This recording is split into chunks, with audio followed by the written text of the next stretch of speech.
సంస్కృతి సంపద YouTube channel తరపున అందరికీ స్వాగతం. శ్రీ లలిత సహస్రనామావళి సామాజిక దృక్పథం అనే శీర్షికలో శ్రీ వింజమూరి బాలమురళి గారు ధారావాహిక ప్రసంగం చేస్తున్నారు. వారి ధారావాహిక ప్రసంగంలో ఈరోజు 76వ ప్రసంగం చేస్తున్నారు. శ్రీ బాలమురళి గారికి స్వాగతం. ధన్యవాదాలు ఆచార్య వెంకటేశ్వర్లు గారికి, అలాగే సంస్కృతి సంపద ప్రేక్షకులకు ఈ కార్యక్రమాన్ని వీక్షిస్తూ శ్రీ లలితా సహస్రనామ స్తోత్రం యొక్క సామాజిక దృక్పథంలో అవగాహన ప్రయత్నంలో మనమందరం ముందుకు సాగుతున్నాం. యథాపూర్వంగా మనం కొనసాగించి అమ్మవారి యొక్క కృపకు పాత్రం అవుదాం. ఇక్కడ మనం హేయోపాధేయ వర్జిత అని చెప్పుకున్నాం. రీంకారీ శ్రీమతి హృద్యా హేయోపాధేయ వర్జిత. రీంకారి శ్రీమతి హృద్య, రీంకార బీజాత్మకమైనటువంటి తల్లి. శ్రీమతి అంటే రీంకారమే పంచప్రణవాల్లో ఉన్నటువంటి రెండవ ప్రణవమైనటువంటి రీంకారము శక్తి బీజంగా కలిగినటువంటిది. ఆ శక్తి బీజం కలిగినటువంటి రీంకారి అనేటువంటి తల్లి లజ్జా స్వభావం కలిగినటువంటిది. శ్రీమతి అంటే లజ్జారూపిణి అయినటువంటి తల్లి. తాను చేసినటువంటి పనిని కూడా తాను చేశాను అని చెప్పుకోవడానికి మొహమాట పడేటువంటి లక్షణాన్ని మనం సంకోచాన్ని లజ్జ అంటాం. అంతేకాకుండా పెద్దవారు, యోగ్యులు, పరులు ఉన్నప్పుడు విశృంఖలంగా వారి మధ్యకి వెళ్లకుండా సంకోచించేటటువంటి స్వభావం ఎవరికి ఉంటుందో అటువంటి శ్రీమూర్తులందరికీ, మాతృమూర్తులందరికీ కూడా ఈ శ్రీమతి అనేటువంటి నామం సరిపోతుంది. సో మన భారతదేశంలో శ్రీమతులందరూ శ్రీమతులే కనుక అమ్మవారు కూడా అదే లక్షణాన్ని వ్యక్తం చేస్తుంది. హృద్య, హృదయ అంటే ఆనందకరమైనటువంటి తల్లి, హృదయములో ఉండి మనకి ఆహ్లాదాన్ని అందించేటువంటి తల్లి. హేయోపాధేయ వర్జిత అంటే మనం ఏం చెప్పుకున్నాం? తనకి కావలసినది కానీ అక్కర్లేనిది కానీ ఏమీ లేనటువంటి. హేయము, ఉపాధేయము అంటే తాను ఇష్టపడనటువంటిది కానీ తాను పొందవలసినది కానీ ఏమీ లేనటువంటి తల్లి. ఎందుకంటే ఆమె ఈ సృష్టిని అంతటినీ సృష్టించి లీలా వినోదిని అయి ఆట ఆడుతూ ఆ దానికి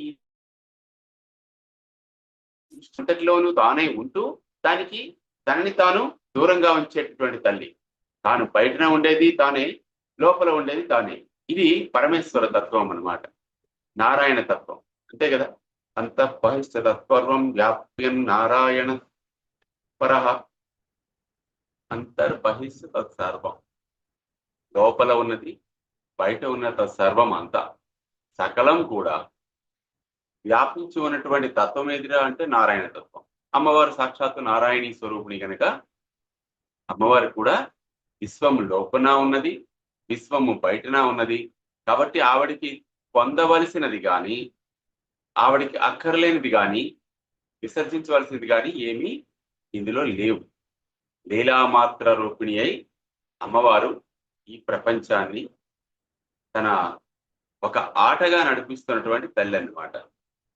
అలాగే రాజరాజార్చిత రాజ్ఞి రమ్య రాజీవలోచన, ఇవన్నీ ఈ పేర్లన్నీ ఈ భువనాలక చతుర్దశ భువనాలకి తల్లి అయినటువంటి భువనేశ్వరి దేవి యొక్క, భువనేశ్వరి అంటే ఈ చతుర్దశ భువనాలకి పాలకురాలైనటువంటిది రాజ్ఞి అని మనం చెప్పుకుంటాం. రాజరాజార్చిత రాజ్ఞి. రాజ్ఞి అంటే పరిపాలకురాలు, మహారాణి అన్నారు. ఆ మహారాణి ఎవరు అంటే సాక్షాత్ భువనేశ్వరి దేవి. కాబట్టి ఆ భువనేశ్వరి యొక్క లక్షణాలను తెలియజేసేవి ఇవన్నీ. రాజరాజులు, ఈ లోకంలో ఉన్నటువంటి రాజులు ఏమి కావాలన్నా సరే రాజ్యదాయిని అని మనం చెప్పుకుంటున్నాం కదా అమ్మవారిని. కాబట్టి మనం కోరుకుంటే అధికారాన్ని మనకి ఇచ్చి మన చేత పరిపాలింప చేయగలిగేటువంటి అనుగ్రహం, మనకి వరాన్ని ఇచ్చేటటువంటి తల్లి రాజ్యదాయిని. కాబట్టి ఆమె అటువంటి రాజులకు రాజులు ఎవరు? వారు సుఖాల కోసం, సంపదల కోసం ఎవరిని ధ్యానిస్తారు అంటే బ్రహ్మ విష్ణు మహేంద్రాదుల్ని, వాళ్ళు వివిధ దేవతల్ని పూజిస్తారు. అలాంటి వాళ్ళకి అంటే రాజులకి వాళ్ళు రాజులు, రాజరాజులు ఎవరు? దేవేంద్రుడు, బ్రహ్మ, విష్ణువు, వీరందరూ అంటే వాళ్ళు రాజులు అన్నమాట. అటువంటి బ్రహ్మోపేంద్ర మహేంద్రాది దేవ సంస్కృత వైభవ అని మనం ఒక నామం మనం చెప్పుకున్నాం. బ్రహ్మ, ఉపేంద్ర, మహేంద్రుడు మొదలైన వాళ్ళు అందరూ కూడా, బ్రహ్మ విష్ణు మహేశ్వరులందరూ కూడా అర్చించేటటువంటి తల్లి. కాబట్టి రాజులు భూలోకంలో పరిపాలించేటువంటి నాయకులు, వీళ్ళకి రాజులు ఇంద్రుడు, దేవేంద్రుడు, బ్రహ్మ, విష్ణువు మొదలైనటువంటి వాళ్ళు దేవతలందరూ. వాళ్ళకి అంటే వాళ్ళు రాజరాజులు, వాళ్ళ చేత అర్చింపబడేది రాజరాజేశ్వరి. వారందరికీ కూడా రాజ్ఞి ఎవరు అంటే వాళ్ళ పైన ఉన్నటువంటి తల్లి, పరిపాలకురాలు లలితాంబికాదేవి. అంటే ఆవిడ చక్రవర్తి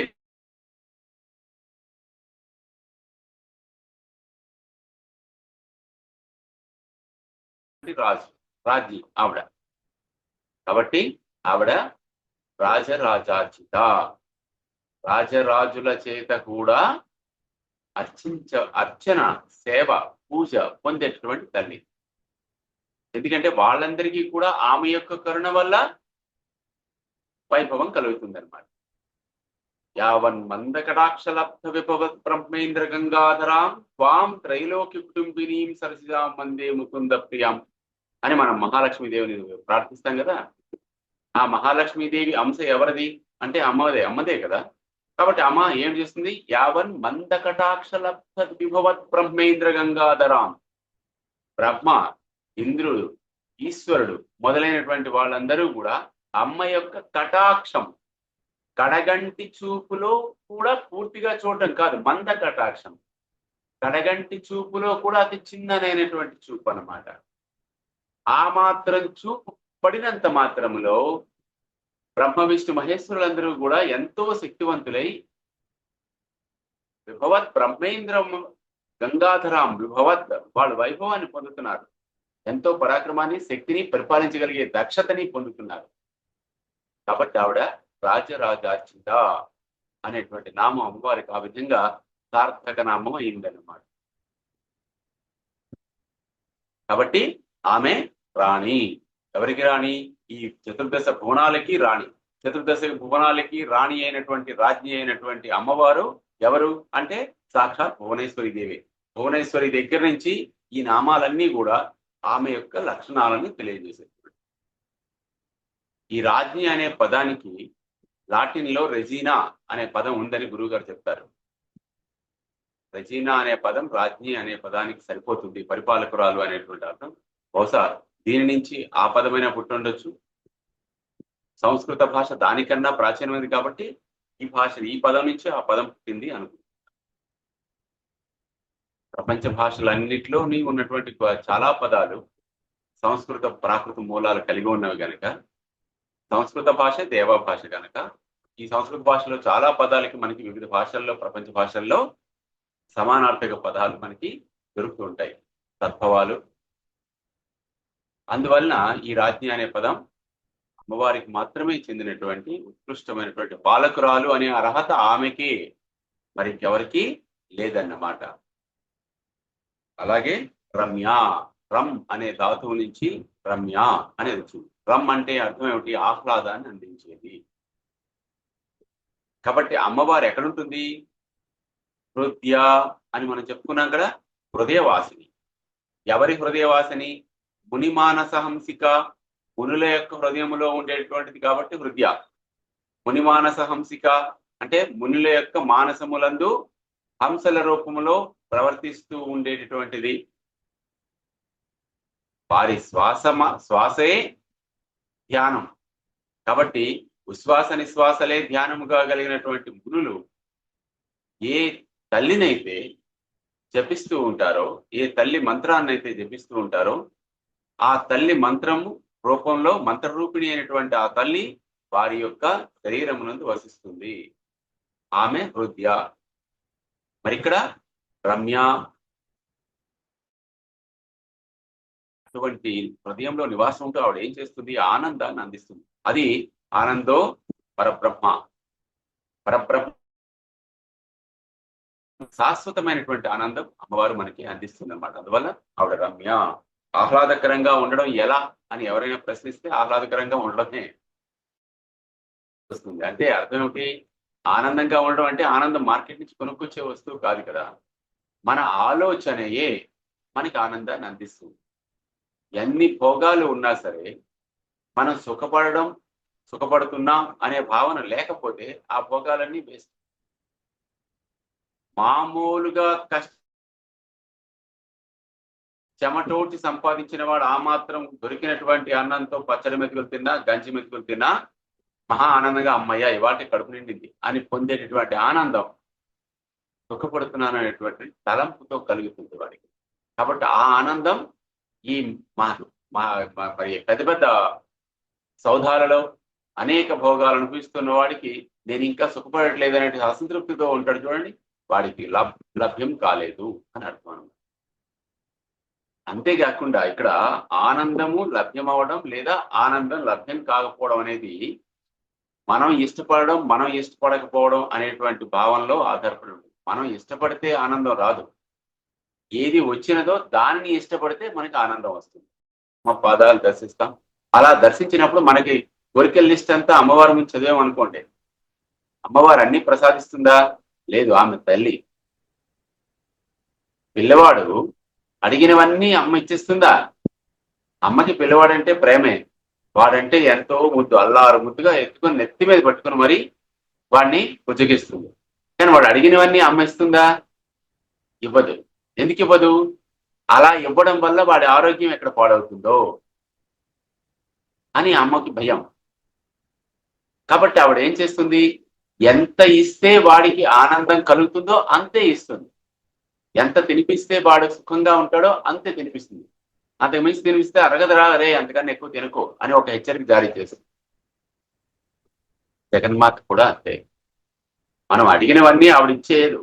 మనకి ఏది మంచిదో ఆవిడ భావిస్తుందో అది మనకి ఇస్తుంది. దానితో మనమే ఆనందంగా ఉండమంటుంది. మనకి ఆశ ఎక్కువ కదా. ఆశ కాదు, ఆశ ఉండవచ్చు, తప్పలేదు. అత్యాశ పనికిరాదు. మనకు అత్యాశ ఎక్కువ కనుక మనం సుఖంగా ఉండలేమన్నమాట. కాబట్టి ఉన్నదానితో సంతృప్తి పడలేకపోతే వాడు సప్తద్వీపములైన చక్కంబడునే ప్రాప్తంబగు లేశమైన 10,000 తృప్తించందని మనుషుడు సప్తద్వీపములనైన చక్కంబడునే అంటాడు బలిచక్రవర్తి. భాగవతంలో బొమ్మెర పోతనామాచ్యుల వారు రాసినటువంటి పద్యం.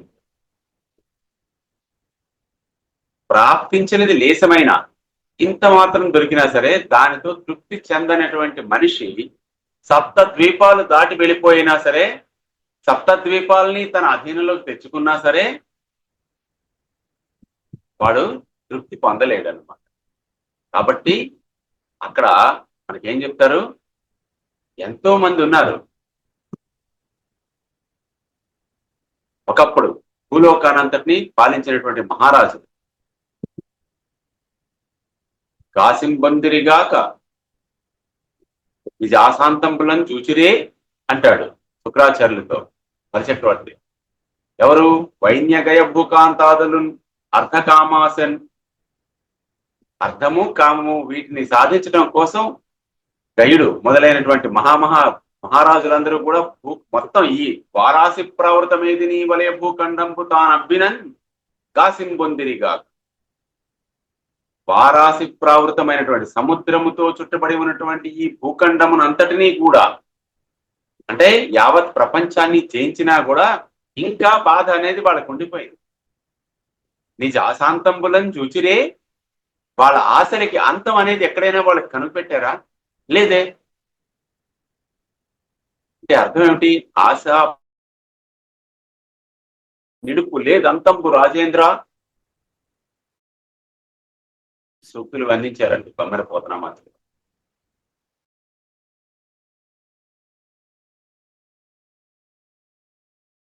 ఆశకి అంతం అనేది లేదు, దానికి ఈ ఫలానా దగ్గర దాని బోర్డర్ ఉంది అని కూడా మనం చెప్పలేము. అంతం అనేది లేదు.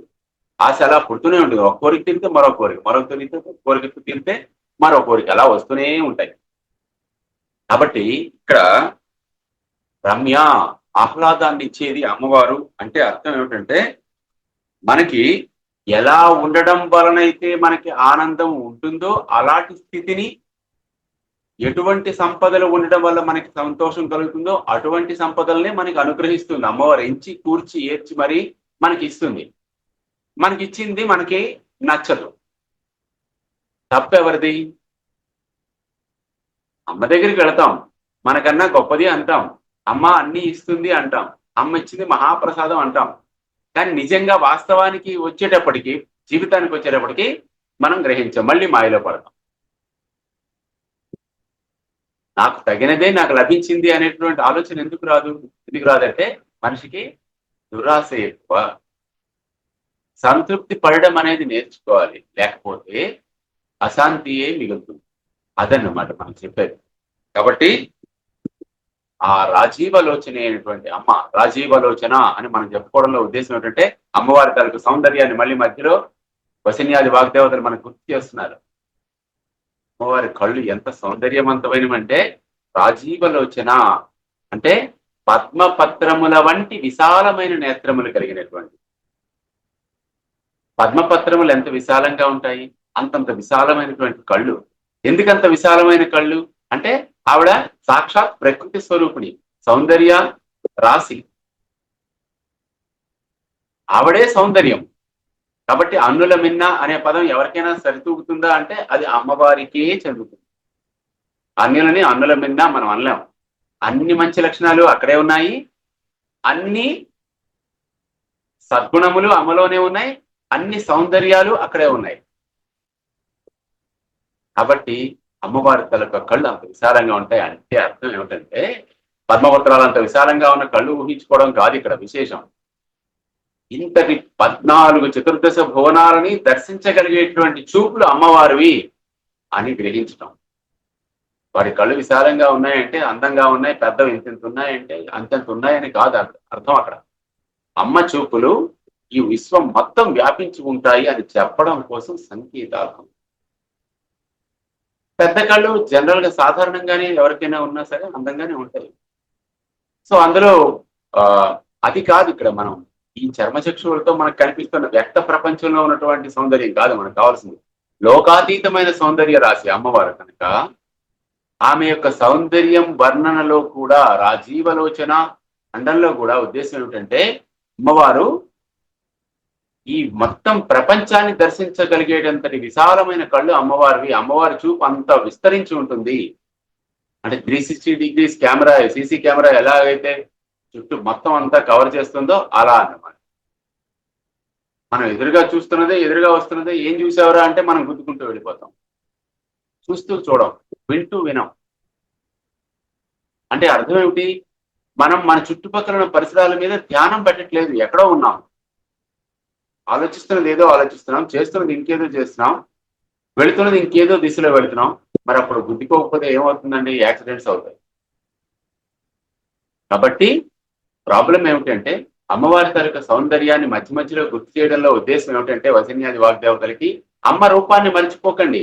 అమ్మ లక్షణాలు గొప్పవే, అమ్మ గురించి మనం తెలుసుకుంటున్నాం. కానీ ఆ శ్రీమాత యొక్క సౌందర్యాన్ని కూడా మనం మధ్య మధ్యలో గుర్తు చేసుకుంటూ ఆ రూపాన్ని, జ్ఞాన శ్లోకంలో మనం చెప్పుకున్నాం కదా, కరుణాం కరుణా తరంగితాక్షిం ధృత పాశాం కృత పుష్పబాణ చాపాం. సో ఆ రూపం మనకు కనిపించాలన్నమాట. మనోపలకం నందు ఆ రూపం చెరిగిపోకుండా ఉండడం కోసం మధ్య మధ్యలో ఇలాంటి పదాలు పెట్టి మనకి జంపికి తీసుకొస్తూ ఉంటారు.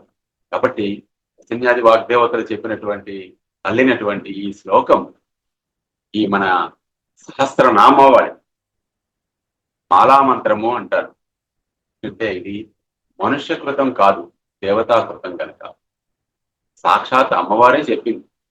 కాబట్టి ఇందులో ఈ రాజీవలోచన అండంలో అదన్నమాట. అమ్మవారిని మనం మర్చిపోకుండా మధ్య మధ్యలో ఇలాంటి పదాలు వస్తూ ఉంటాయి. అవి వచ్చినప్పుడు ఒకసారి మనం అవి అమ్మవారి తాలూకా రూపాన్ని మనం గుర్తు చేసుకొని, అంత అందమైనటువంటి తల్లికి బిడ్డలమైనందుకు ఎంత సంతోషించాలి, ఎంత గర్వించాలి. మా అమ్మ ఎంతో అందమైంది అని అనుకుంటే ఎంత తృప్తిగా ఉంటుంది కాదు. అమ్మ అందమైనది అంటే అమ్మ తాలూకా రూపం అందమైనది అని కాదు ఇక్కడ అర్థం. అమ్మ మనసు అందమైనది, అది అర్థం. మానసిక సౌందర్యాన్ని గుర్తించగలిగే దృష్టి మనకి రావాలి. కాబట్టి అందరూ అమ్మలు అందమైన వాళ్ళే. ఎందుకంటే వాళ్ళ మనసు అందమైనది, వాళ్ళ ఆలోచన, వాళ్ళ ప్రేమ అందమైనది, వాళ్ళ తాలూకా వాత్సల్యం అనేది వెలకట్టలేనిది. అది సౌందర్యం అంటే, అది అంతఃసౌందర్యము అంటారు. దాన్ని దర్శించాలి. కాబట్టి రమ్య రాజీవలోచన అనేటప్పుడు మనం చెప్పుకోవాల్సింది ఏంటంటే, హృదయంలో ఉండి మనకి ఆనందాన్ని కలిగించే తల్లి, అంతేకాకుండా విశాలమైన నేత్రములతో ఈ ప్రపంచాన్ని అంతటినీ కూడా దర్శిస్తూ అన్ని సమస్త జీవులని సమస్త ప్రాణుల్ని పోషించేటువంటి తల్లి అని మనం అర్థం చెప్పుకోవాలి. వెలుగు, క్షేమం, జ్ఞానం, మెలకువ అనేటువంటి అర్థాలన్నీ కూడా రాజీవలోచన అంటే అర్థమవుతుంది. అంటే వెలుగు, కాంతి స్వరూపమైన తల్లి, జాగృతి కలిగినటువంటి తల్లి, అంతేకాకుండా జ్ఞాన స్వభావం కలిగినటువంటిది, అంటే జ్ఞానరూపిణి అమ్మవారు. ఈ రాజీవలోచన అండంలో ఉద్దేశం అదనమాట. రంజని రమణి రస్య రణ దుంకిణి మేకల. రంజని అంటే రంజింపజేసేటటువంటిది, లేదా రంజనము చేయునది. ఇక్కడ ఏంటి పదాలు జాగ్రత్తగా అర్థం చేసుకోవాలి. రంజింపజేయడం అంటే వ్యక్తులు, సన్నివేశాలు రంజింపబడాలి అంటే, రంజింపబడడం అంటే ఏమిటి? వాళ్ళు ఆనందించేటట్టు మనం చేయాలి. అంటే వ్యక్తుల ద్వారా జరిగే సంభాషణ లేదా వ్యక్తుల యొక్క సాన్నిధ్యం, ఈ రెండు.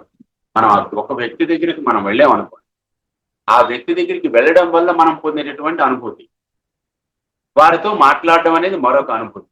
ఈ రెండింటి వల్లను కూడా మనకి మానసిక ఆనందం కలిగింది అనుకోండి, అంటే ఆ వ్యక్తి అలా మనకి ఆనందాన్ని కలిగించే సామర్థ్యం కలిగి ఉన్నాడు, అంటే రంజనము కలిగి ఉన్నాడు. అంటే తన సాన్నిధ్యంలో ఉండే వ్యక్తులను, తనతో మాట్లాడే వ్యక్తులను ఆనందింపజేసేటువంటి స్వభావం కలిగి ఉన్నటువంటి వ్యక్తి, ఆ స్వభావాన్ని రంజనము అంటారు. అర్థమైందండి? అయితే ఇక్కడ విశేషం ఏమిటంటే, చోటు అనేది ఒకటి ఉంది కదా, స్పేస్. చోటులో అస్తిత్వం అనేది ఉంటుంది. అంటే మొత్తం స్పేస్ లో మనం ఉన్నాం కదా. ఈ విశ్వమంతా వ్యాపించినటువంటి రోదశలో కదా మనం ఉన్నాం, విశ్వంలో ఉన్నాం, విశ్వాంతరాళంలో ఉన్నాం. కానీ అమ్మ ఏంటి చేస్తుంది? అమ్మ విశ్వం అంతా ఉన్నది, దానిని అస్మిత్వం అంటారు. విశ్వంలో మనం ఉండడం అస్తిత్వం. అస్తిత్వము పదం జ్ఞాపకం పెట్టుకోండి.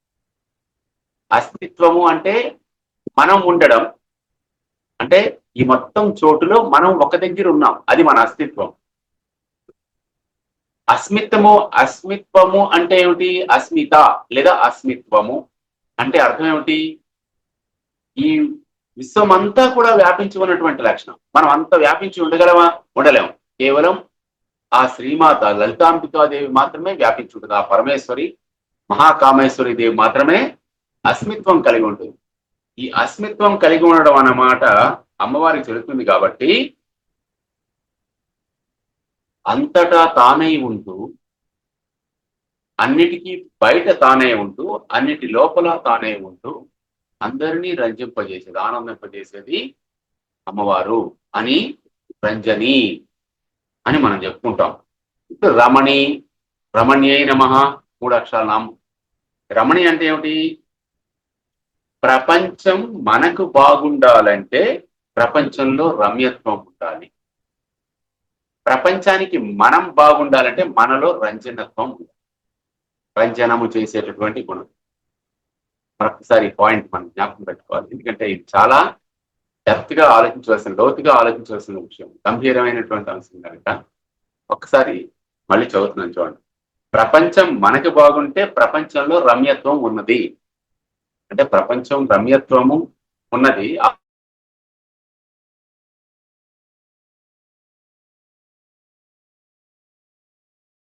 బాగుండాలంటేను మనలో రంజనము అనేటువంటి సామర్థ్యాలు ఉంటాయి. సామర్థ్యం అది. రంజనము అంటే మనం మనతో ఉన్నటువంటి చుట్టూ ఉన్నటువంటి పరిసరాలని, మన చుట్టూ ఉన్నటువంటి వ్యక్తులని ఆనందింపజేయగలిగేటువంటి సామర్థ్యం మనలో ఉండాలి. అది రంజనం. ఈ రంజనము అంతేకాకుండా రమ్యత్వము, ఈ రెండు లక్షణాలు కలిగి ఉన్నది అమ్మవారు. కాబట్టి ఆవిడ రమణీయమైనది. అంటే తన చుట్టూ ఉన్న వాళ్ళని ఆనందింపజేసేది, తాను ఉండడం వల్ల మిగతా వాళ్ళందరికీ కూడా ఆనందం కలిగించేది. ఆ రకంగా రమణి అంటే రమ్యత్వము, రంజనము అనేటువంటి రెండు లక్షణాలు కలిగినటువంటి తల్లి రణత్ కింకిణి మేఖల. రణత్ కింకిణి, కింకిణి అంటే మువ్వ, గజ్జలు, మోగేటటువంటిది. రణత్ అంటే మోగుట, మేఖల అంటే వడ్డాణం. సో అమ్మవారు కట్టుకున్న నడుముకి పెట్టుకున్నటువంటి వడ్డాణం బంగారు రత్న ఖచ్చితమైనటువంటి బంగారు వడ్డాణం అయినా సరే దానికి ఏదో లోపం ఉందని చెప్పేసి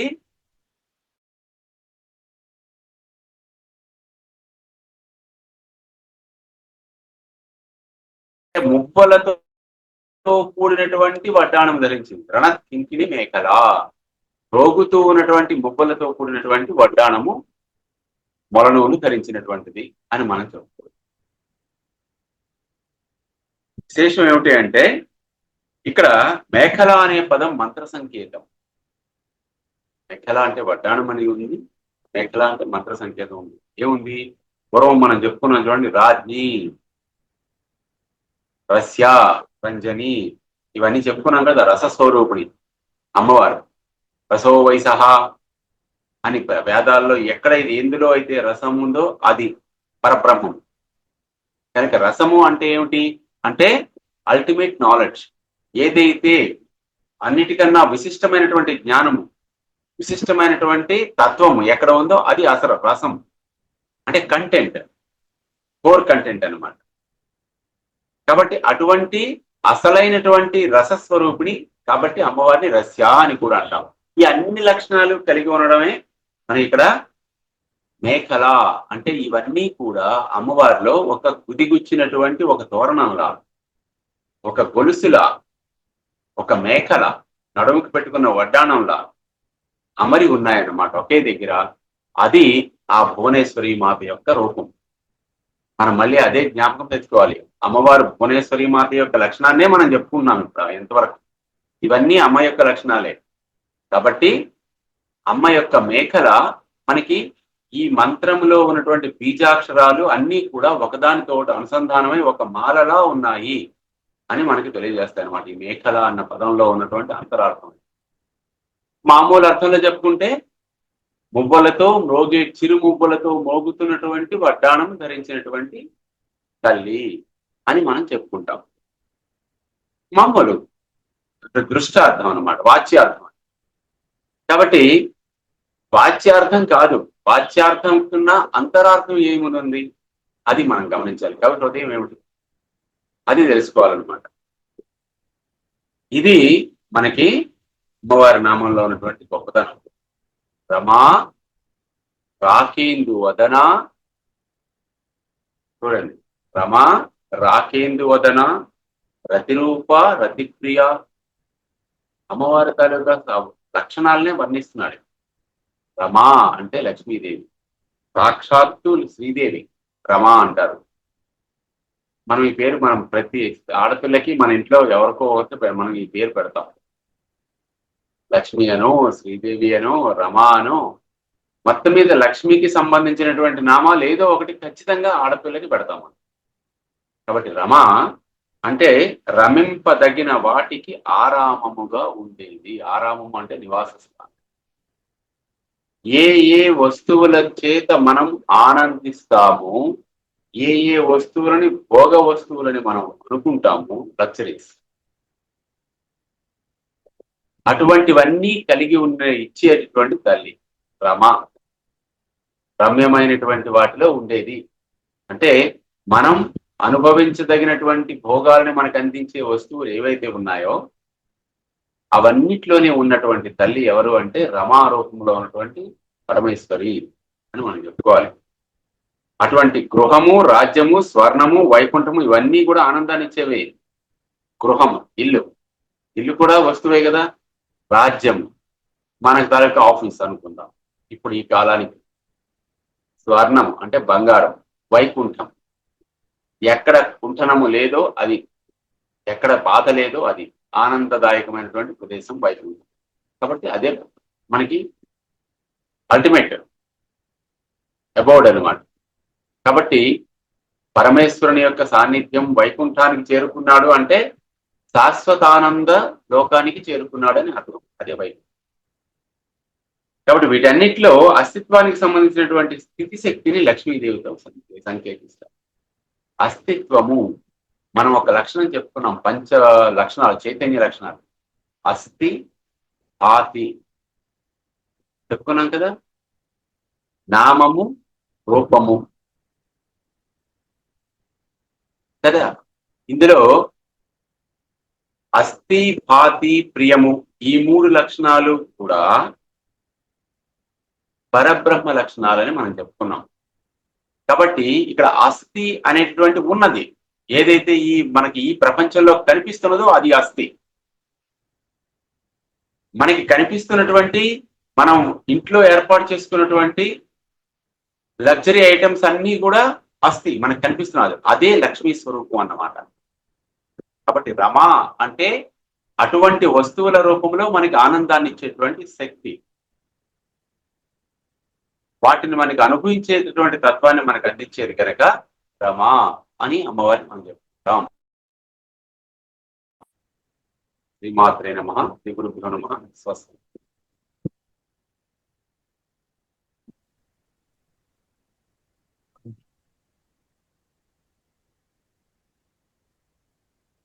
శ్రీ లలిత సహస్రనామావళి సామాజిక దృక్పథం శీర్షికలో ధారావాహిక ప్రసంగం చేసిన శ్రీ బాలమురళి గారికి ధన్యవాదాలు. ధన్యవాదాలు.